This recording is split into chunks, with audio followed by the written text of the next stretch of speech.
Қымбатты тыңдармандар, баршаңызға ыстық сәлем. Аман есен жүрсіздер ме? Қай қаладан тыңдап отырсыздар?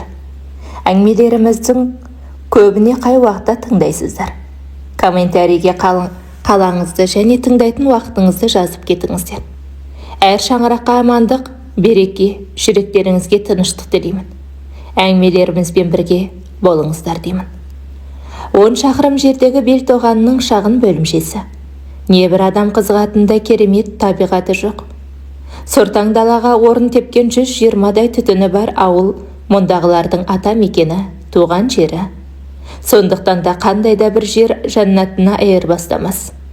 Тары, қауын егеді, қыстай тарысын кеулеп, Түркістанға апарып өткізеді.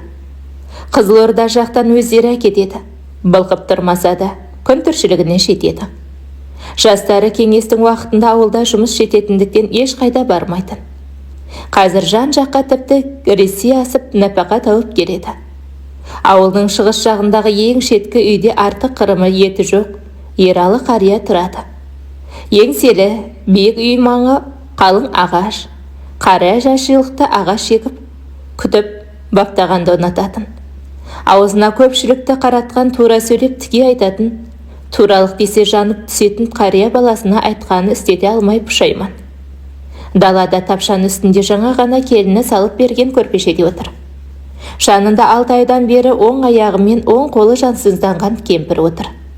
Келіннің бепаздап, сүтпен тары, науат қосылған шайында ішіп маңдытпады.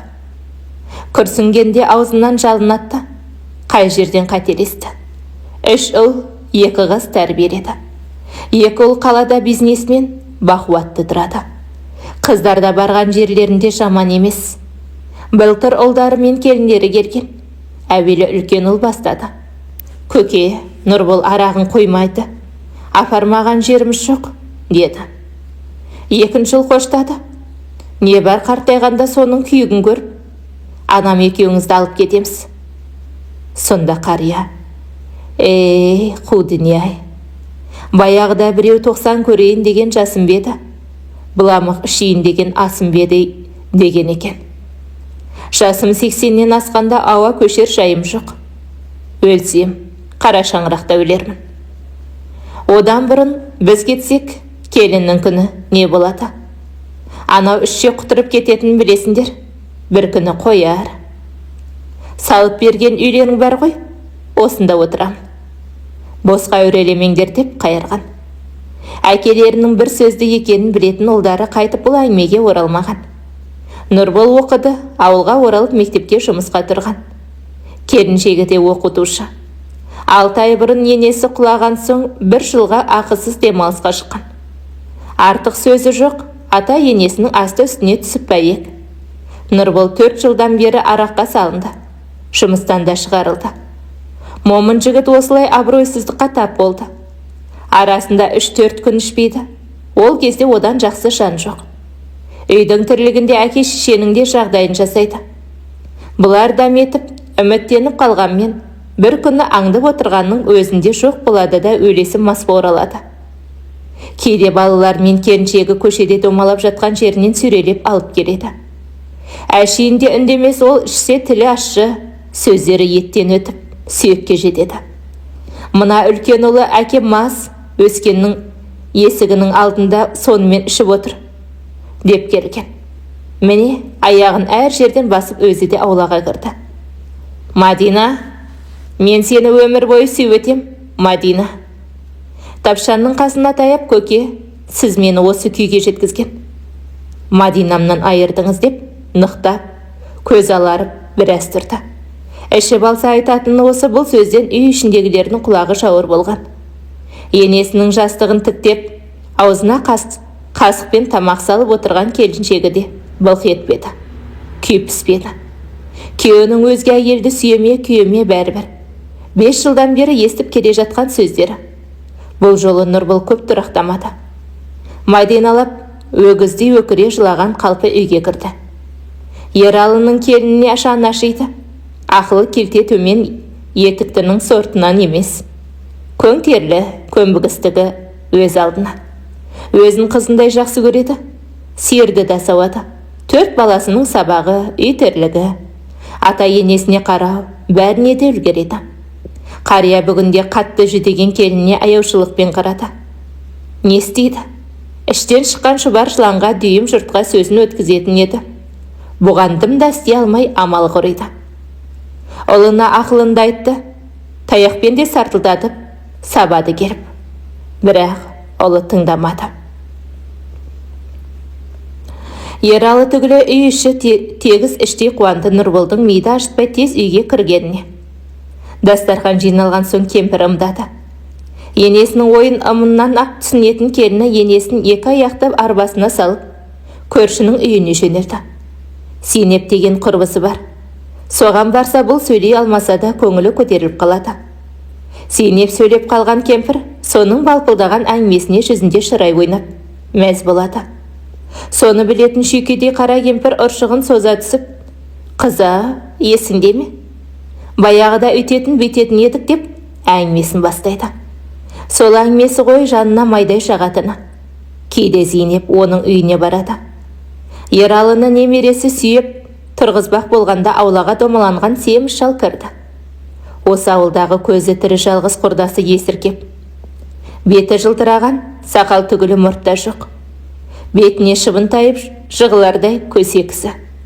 Қайта орнына жайғасқан Ералыдан озып төрге молдасы қаланып отырып, жағдай сұрасты. Күніге болмаса да күн ара соғып кететіні бар. Тиісе сөйлеп, шағып кететін әдеті де бар. Мүмкін оның да себебі бар шығар. Кезінде екеуі бір қызға ғашық болып, қыз мұны таңдаған. Ералыжан, мана Нұрболды көргемін. Мадиналап көшеде жын ұрғандай айқайлап бара жатты. Енді арақ деген пәлемен ішке жын кіреді дейді ғой, деді маңғаздана Ералы былай дегісі келген. Есепші болдың, сапқозда. Есептен жедің. Қондандың. Арақты дәл сенде көп ішкен ешкім жоқ шығар дегісі келген. Есіркеп ойын оқып қойғандай. Іштік қой кезінде. Бірақ есебімізді білдік, орнымен іштік деп Ералының бетіне қарағысы келген. Бірақ жоқ, мойын бұрылмай бар денесімен бұрылды. Біртық шал өз сөзіне өзі разы, селкілдеп күлді. Сосын күлгісін кілттейіп, есіркеп ау, ашықтықтың күйігін бір білсең, сен білесің. Осы баланы неге ұнатқан қызынан айырдың? Ғашығына қосылмаудың ащы зарын, зардабын біле тұра әдейі жасады. Бүгінгілер баяғы біз дейсің бе? Морт сынады ғой. Міне, енді Ералы осы кезде жауап таппай тұқырды. Ләммем дей алмады. Домалақ шалды көшен. Осы ауылдың оқушылары жеті шақырым жердегі мешітке барып оқитын. Мешіт дегенге діни сабақ емес, кәдімгі оқу. Кезінде Есен деген қажы кісі мешіт салдырған екен. Совет үкіметі орнап, Есеннің малын көмпеске жасап, өзін жер аударып мешітті мектепке айналдырған. 7 жылдық мектепке ауылдан жаяу қатынайды. Қолдарында шешелерін тігіп берген бөз сөмкесі. Ол кезде қазіргідей былғары сөмке қайда. Осы есіркеп басқарманың қызы Ләйлә. Тағы 5-6 бар. Соғыстан кейінгі әлі ел еш жимаған кезі. Мұның аяғында әкесі бір қойын Түркістанға апарып сатып әперген керзі етік. 3 жыл алдын жылтыраған шаңа болғанымен аяғына кең еді. Қатты жүрсе аяғы етігінен шығып кетеді, ауырылып, суырылып. Қазір тар, шылғаумен симаған соң қоң таяқ киеді. Тұмсығының ақ жемі шығып, тозған, әр жағы көрінеді. Анықтап қарасаң башпайлары көрінеді. Осы есіркептің әкесі де есепші еді. Жаңа киім, бұлар сияқты етік емес. Тұмсығы үшкір, қонышы, бар бәтеңкі.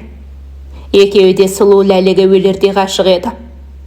Майда кластың оқушылар артта, бұлар алда жүретін. Ләйлә қашанда 2 жігіттің ортасында. Әңгімелері бір таусылмайтын. Тоқ етері Ләйлә Ералыны таңдағанда есіркептің ішінде қызғаныштың қара мысығы адай салып, талай тырнаған. Сөзі майда, шымысқы, қу жігіт араларына от тасалған. Мектеп бітіргендеріне жыл толғанда қыз әкесі қызын біреуге бермекші болды. Сонда Ләйлә Ералыға алып қаш деді. Мұның әкесі сақалын жұлып ой байласын. Өзі де айқайшыл, шақаршал еді. Ойбу, әкеңнің алсы. Басқарманың қызы не теңіп, бетің сығып, қанын жалап отырған сорлы. Ертең ошағыңды ойрандап ортасына түсіреді, тең-теңмен тезек қабымен деген. Байғызау жан жағыңа шақарасай. Сен күні ертең әскерге кеткеніңде қатыныңды мен бағам ба? 3 жыл бойы жас қатын етегіне намаз оқып, айғарап отырама. Қызуы басылмаған неме? Біреумен қол ұстасып, шу қара құйрық деп тайып тұрса елдің бетіне қалай қараймын? Әкесі ақыр заманды орнатсын. Бұл ашуланды да пішеншілермен қырға кетті. Сонда естіді Ләйләнің көрші ауылға ұзатылғанын, көкірегі өрт шалғандай ашысын. Оңаша шығып, ебіл-дебілі шығып жыласын. Бәрібір кешеді. Өл, тірі, өзінен бәрі өткенді қайтара алмайсың. Келе әскерге алынды. Бір сәт ұмыттыма сүйгенін, әскерден келгенде басқарманың үйінде жиын болса ауылдағы жалғыз тракторшының мойнында отын, суын тасу. Үйден Ләйлі шығып қалама деп мойны үзілгенше қарайды кеп. Көрсе іштей алабыртып ерекше сезімге бөлінеді. Ләйлі де бұған өкпелі көзбен қарайтындай. Дүние-ай, сағынатын, аңсайтын. Біреудің дүниенің қай бұрышында жүрсе де бар болғаны қандай жақсы еді. Есіркеп дұрыс айтады. Ауылда Беркінбек деген пасық кісі бар еді. Әйелді қос үйді қоса қондырмайтын, жел сөзге құмар, ашуланса бұтына жібере салатын бетбақ.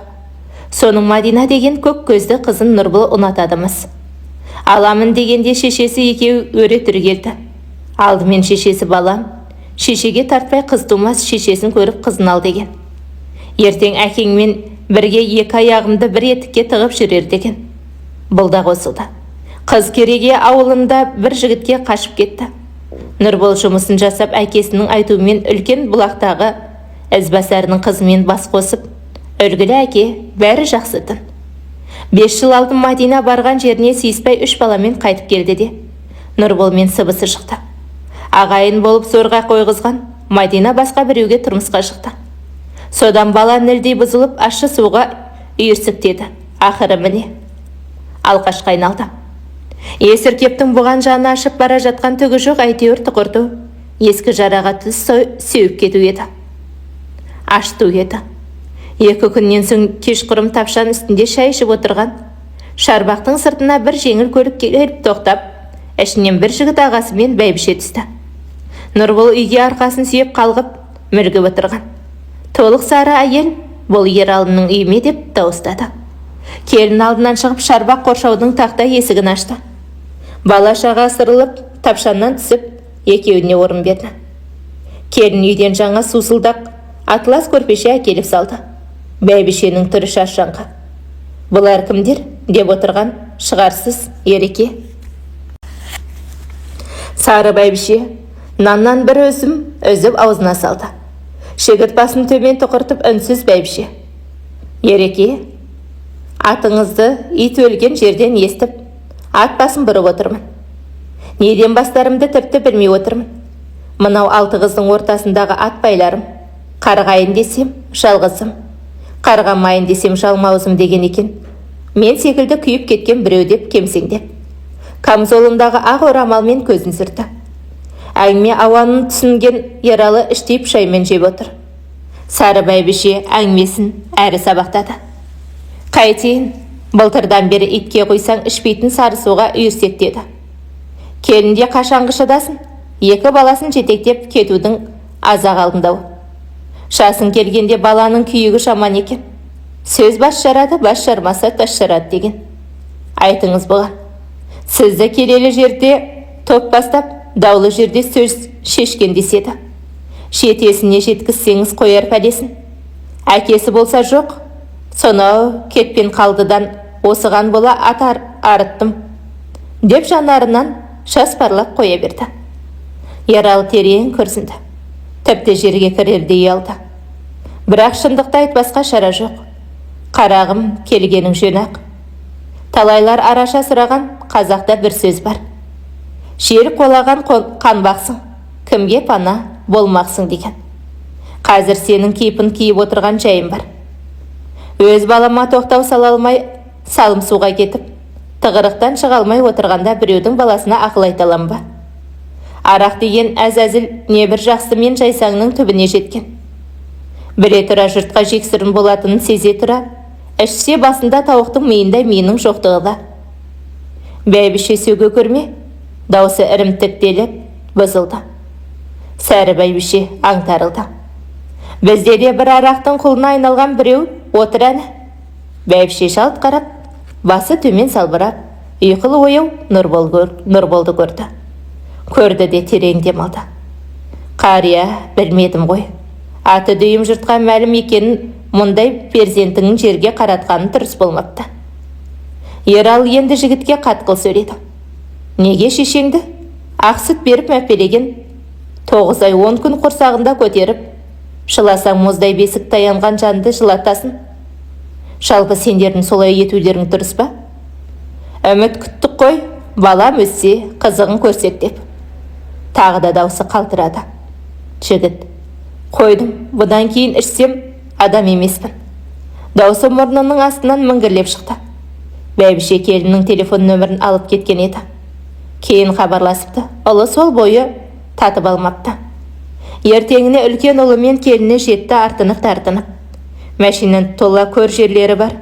Көке, Жамбыл облысында бір тәуіп кісі бар екен. Оқиды, арақты қойдырады. Жолдас балам ағасын апарған, қазір ішпек түгілі есінен қашады. Мақұл ғой, бірақ ініңді ұрып жүрме. Көке, таяқтан қойса қояр еді ғой. Тырнағымның ұшын тигізбеймін. Ол кісіге барғанда арақтың иісі шығып тұрмауы тиіс дейді.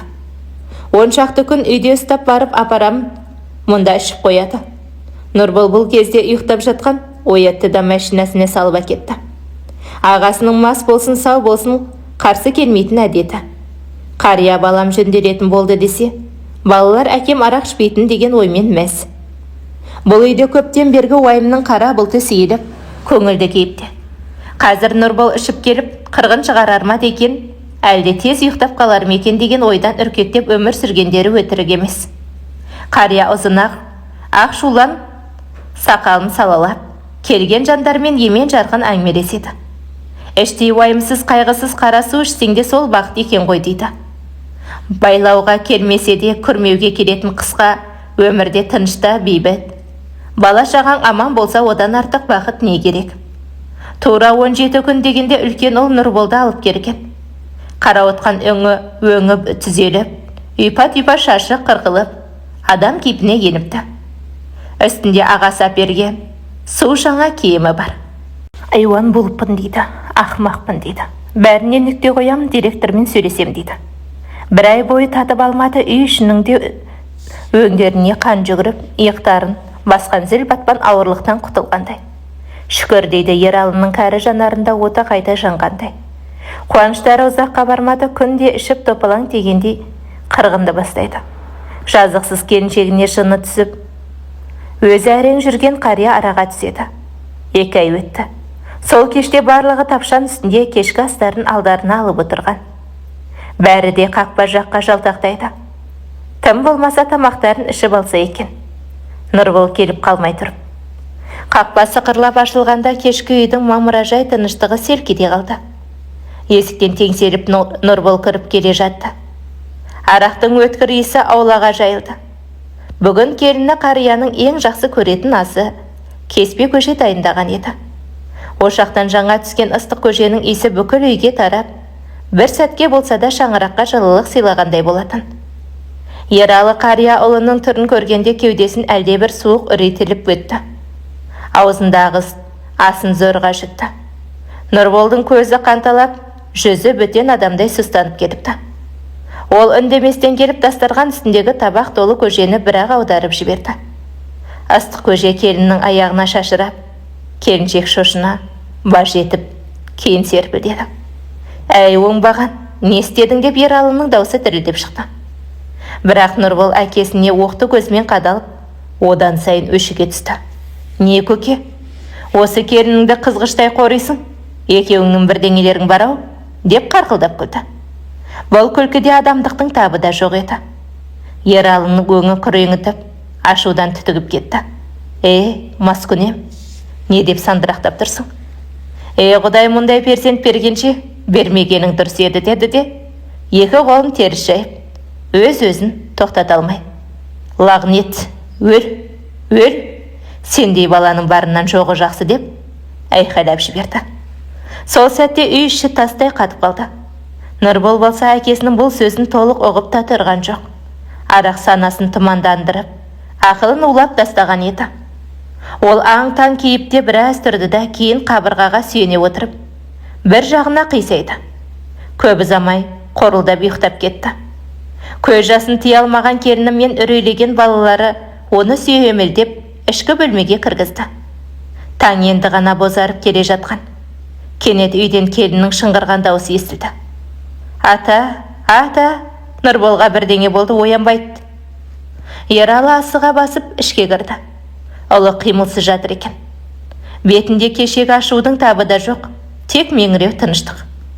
Нұрбол, ата-бабалар кеткен. Қайтып оралмас қара жолға түсіп кетіпті.